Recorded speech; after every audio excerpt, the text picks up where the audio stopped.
बिस्मिल्लाहिर्रहमानिर्रहीम। पर मैंने मुस्तफ़ा सल्लल्लाहु तआला अलैहि वसल्लम, बंदा जब तक मुझ पर दुरूद भेजता है फरिश्ते उसके लिए दुआए रहमत करते रहते हैं। बंदे की मर्जी कि वो कम पढ़े या ज़्यादा। सल्लु अल हबीब। खाने से पहले या बाद में वज़ू यानी हाथ मुँह धोना सुन्नत है। मार के राशिद आतारी ख्वाबों की तबीर लेकर पेश खदमत और आप देख रहे हैं ख्वाब की हकीकत। ख्वाब में पहाड़ देखना। ख्वाब में ऐसे पहाड़ देखिए ना जिनकी लोग ताज़ीम करते हैं।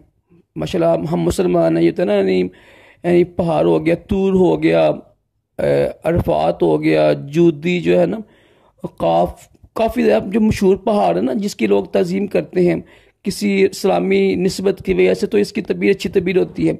इसकी तबीर यह है कि वो बंदा नेक होगा, इल्म वाला बनेगा और अल्लाह ताला की इबादत करने वाला बनेगा। अच्छी तबीर है माशाल्लाह।